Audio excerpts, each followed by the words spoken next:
Bismillahirrahmanirrahim. Assalamualaikum warahmatullahi wabarakatuh. Alhamdulillahi rabbil alamin wa bihi nasta'in ala umuri dunya waddin wa ala alihi wa sahbihi ajma'in, amma ba'du. A'udzu billahi minasy syaithanir rajim. Bismillahirrahmanirrahim.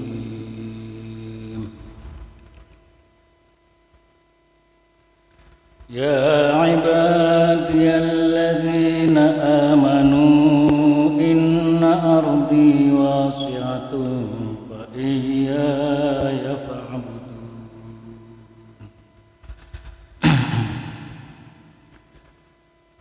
Ya ibadi, wahai hamba-hamba ingsun. Ya huruf nida, ibadi al-munada. Alladzina amanu, hamba yang podo iman kabeh.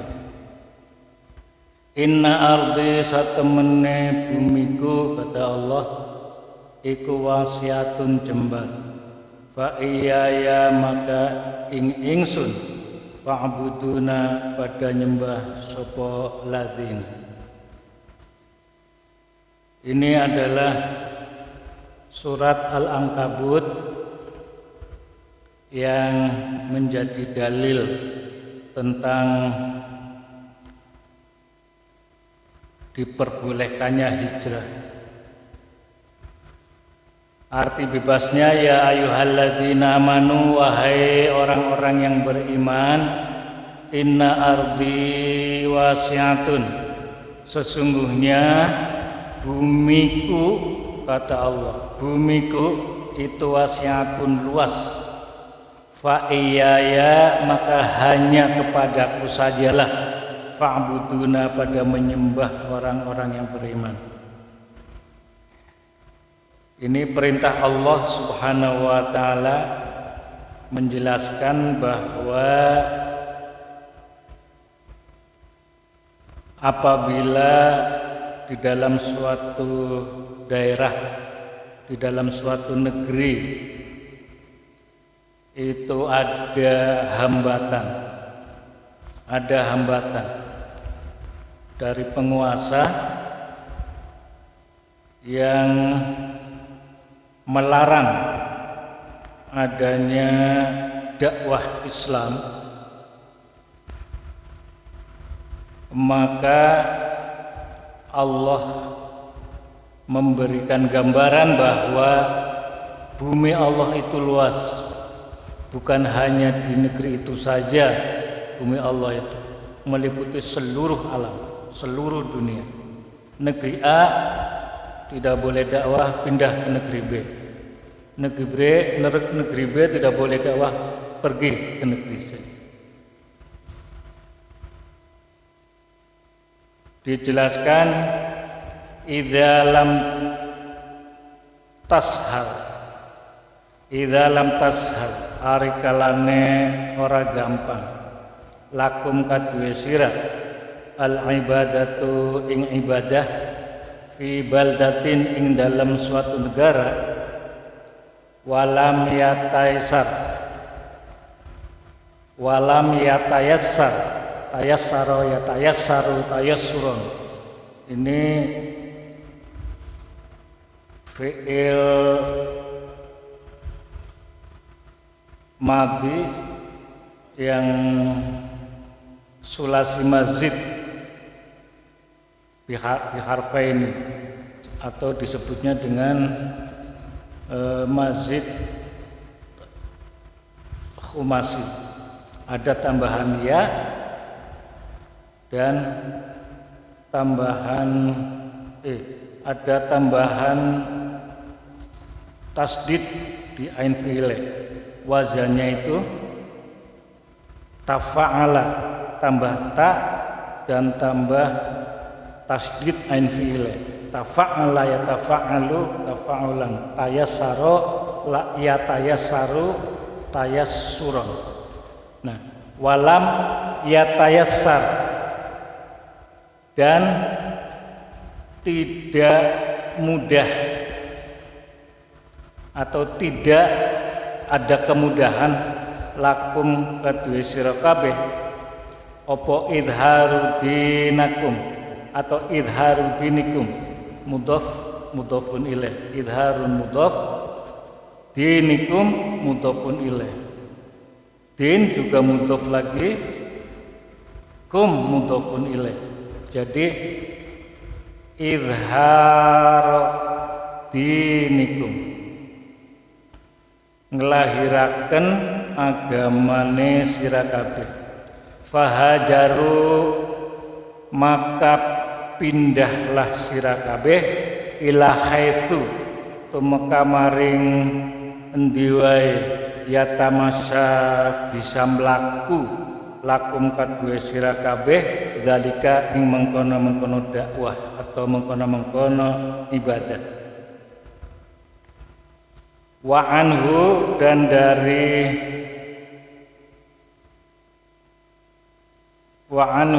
dan dari Nabi alaihi salatu wasallam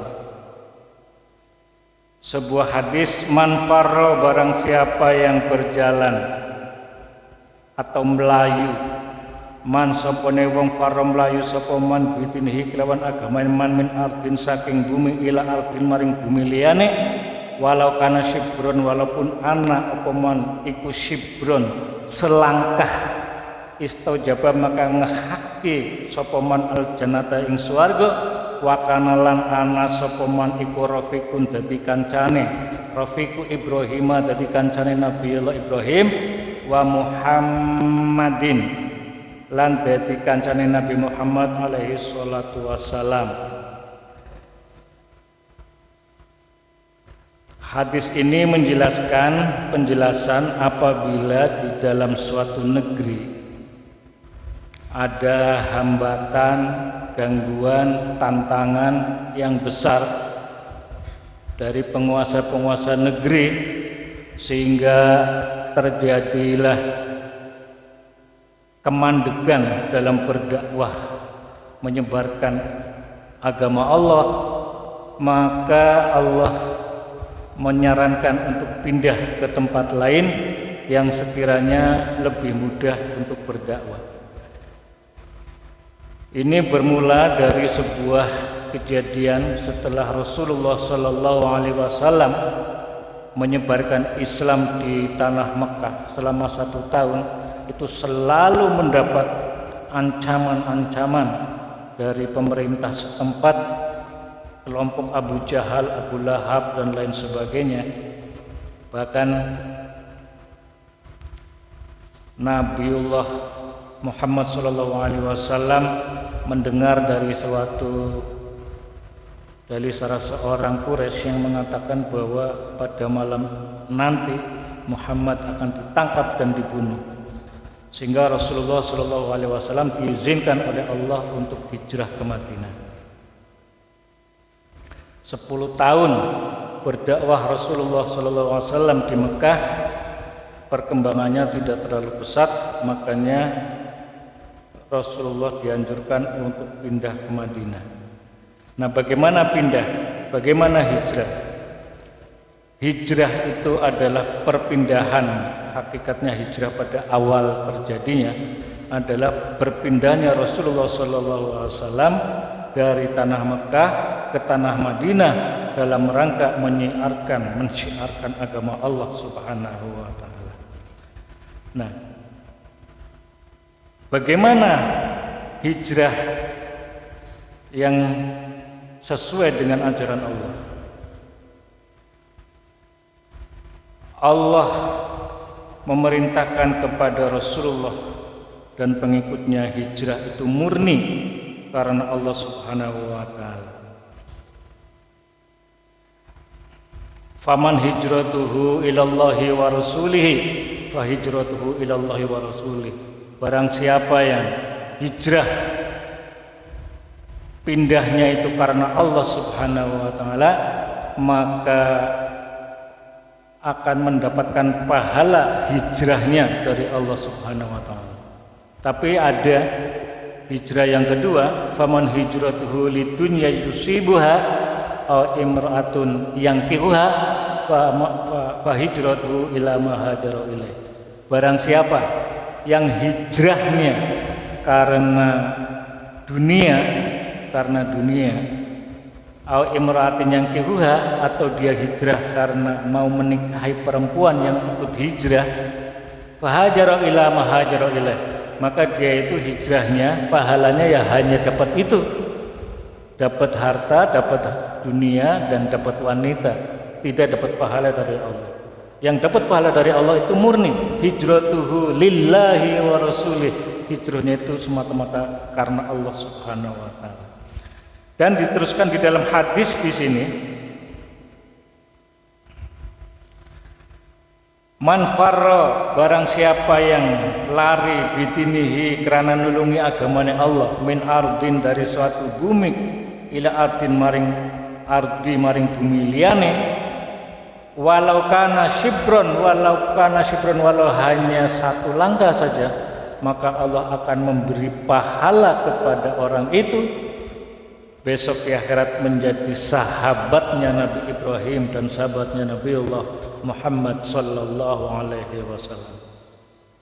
Jadi Bapak Ibu, hijrah itu awalnya itu adalah memang perintah Allah kepada Nabi Muhammad sallallahu alaihi wasallam dan pengikutnya, karena ada tekanan, hambatan, tantangan, bahkan ancaman pembunuhan kepada Rasulullah sallallahu alaihi wasallam, maka Rasulullah dan pengikutnya disarankan, diperintahkan untuk hijrah ke Madinah untuk menyusun kembali strategi dakwah sehingga Islam bisa diterima oleh seluruh umat manusia.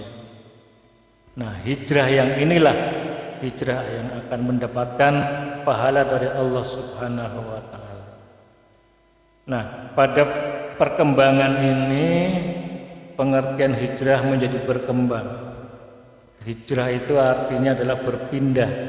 Sesungguhnya hijrah itu adalah suatu keniscayaan. Kenapa?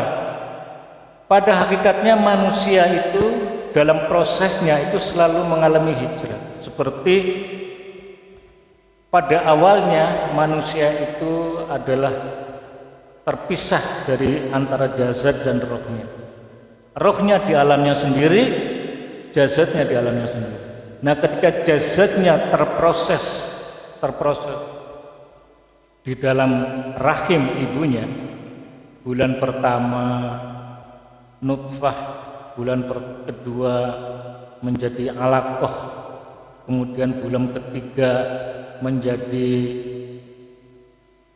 segumpal darah, kemudian bulan keempatnya mulailah ruh hijrah dari alam roh pindah ke alam jasad.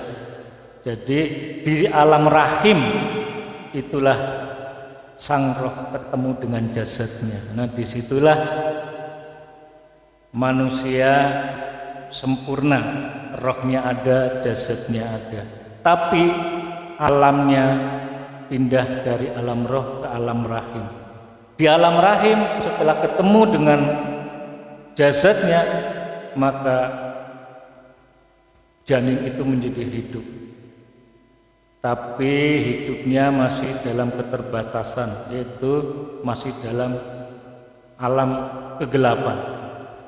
Walaupun di dalam alam kegelapan Allah masih menjamin rezekinya. Bulan 4, 5, 6, 7, 8, 9 itu sang janin itu berkembang jasad dengan rohnya.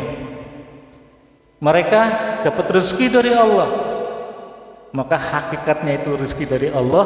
Kalau Bapak Ibu mau berpikir bahwa di alam rahim pun sebenarnya sang jabang bayi sudah sempurna menjadi manusia, cuma alamnya masih di alam rahim.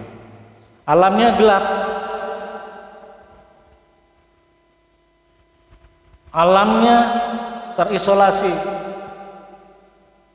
tidak ada orang jual nasi goreng di kandung rahim, tidak ada orang jual minuman, tetapi rizki dijamin oleh Allah Subhanahu wa ta'ala. Walaupun tidak ada sarana untuk makan, tapi Allah memberi rizki.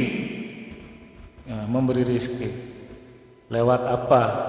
Lewat, menurut saya lewat apa namanya, tali pusat.